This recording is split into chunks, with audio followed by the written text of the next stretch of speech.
सामाजिक परिवर्तन के महानायक समाज के शोषित, वंचितों व पीड़ितों के उद्धार के लिए अपना जीवन समर्पित करने वाले महान समाज सुधारक व सामाजिक परिवर्तन के महानायक मान्यवर काशीराम जी की पुण्यतिथि पर उन्हें विनम्र श्रद्धांजलि। काशीराम साहब ने सरकार की सकारात्मक कार्रवाई की योजना के तहत पुणे में विस्फोटक अनुसंधान और विकास प्रयोगशाला को था जब उन्होंने पहली बार जातिगत भेदभाव का अनुभव किया। उन्होंने ऑफिस में देखा कि जो कर्मचारी डॉक्टर अंबेडकर का जन्मदिन मनाने के लिए छुट्टी लेते थे, उनके साथ ऑफिस में भेदभाव किया जाता था। वे इस जातिगत भेदभाव को खत्म करने के लिए 1964 एक दलित सामाजिक कार्यकर्ता बन गए थे। उनके करीबी लोगों के अनुसार उन्होंने यह निर्णय डॉक्टर अंबेडकर की किताब एनिहिलेशन ऑफ कास्ट को पढ़कर लिया था।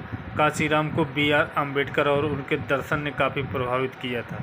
काशीराम ने शुरू में Republic party of India RPI का समर्थन किया था, लेकिन भारतीय राष्ट्रीय कांग्रेस के साथ जुड़े रहने के कारण उनका मोह भंग हो गया था। इसके कारण उन्होंने 1971 में Akhil Bharatiya SC, ST, OBC और अल्पसंख्यक कर्मचारी संघ की स्थापना की, जो कि बाद में चलकर 1978 में वामसेप बन गया था। वामसेप एक ऐसा संगठन था जिसके उद्देश्य अनुसूचित जातियों, अनुसूचित जनजातियों, अन्य वर्गों और अल्पसंख्यकों के शिक्षित सदस्यों को अम्बेडकरवादी सिद्धांतों का समर्थन करने के लिए राजी करना था। वामसेप न तो एक राजनीतिक और न ही एक धार्मिक संस्था थी और उसका अपने उद्देश्य के लिए आंदोलन करने का भी कोई उद्देश्य नहीं था।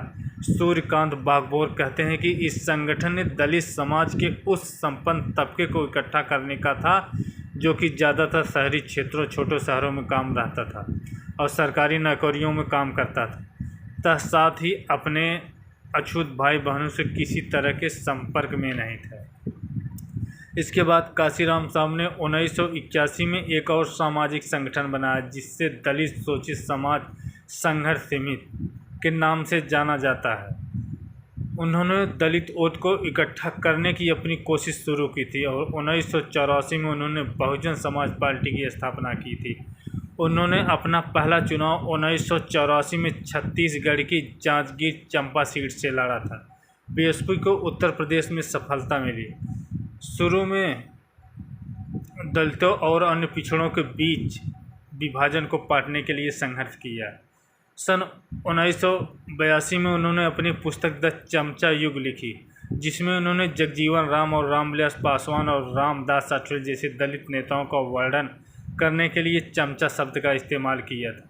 उन्होंने तर्क दिया कि दलितों को अन्य दलों के साथ काम करके अपनी विचारधारा से समझौता करने के बजाय अपने स्वयं समाज के विकास को बढ़ावा देने के लिए राजनीतिक रूप से काम करना चाहिए। BSP के गठन के बाद काशीराम ने कहा कि उनकी बहुजन समाज पार्टी पहला चुनाव हारने के लिए, दूसरा चुनाव नज़र में आने के लिए और तीसरा चुनाव जीतने के लिए लड़ेगी। 1988 में उन्होंने भावी प्रधानमंत्री BP सिंह के खिलाफ इलाहाबाद सीट से चुनाव लड़ा और प्रभावशाली प्रदर्शन किए, लेकिन 70,000 वोटों से हार गए। 1989 में पूर्वी दिल्ली लोकसभा निर्वाचन क्षेत्र से लोकसभा चुनाव लड़े और चौथे स्थान पर रहे। सन 1991 में काशीराम मुलायम सिंह ने गठबंधन किया और काशीराम ने इटावा से चुनाव लड़ने का फैसला किया। काशीराम ने अपने निकटतम भाजपा प्रतिद्वंदी को 20,000 मतों से हराया और पहली बार लोकसभा में प्रवेश किया। उसके बाद यूपी में एक नारा निकला, मिले मुलायम काशी में राम, हवा में उड़ गए जय श्री राम। इसके बाद काशीराम ने 1996 हाशियापुर से 11वीं लोकसभा का चुनाव जीता और दूसरी बार लोकसभा पहुंचे। इसके बाद अपने खराब स्वास्थ्य के कारण उन्होंने चुनाव लड़ना छोड़ दिया। अंत में कहा जा सकता है कि भारत में अम्बेडकरवाद अगर जिंदा है तो इसका पूरा श्रेय सिर्फ काशीराम को ही जाता है। उन्होंने डॉक्टर अंबेडकर की मृत्यु के बहुजन आंदोलन में पैदा हुए शून्य को खत्म करके बहुजन आंदोलन को फिर से जीवित किया।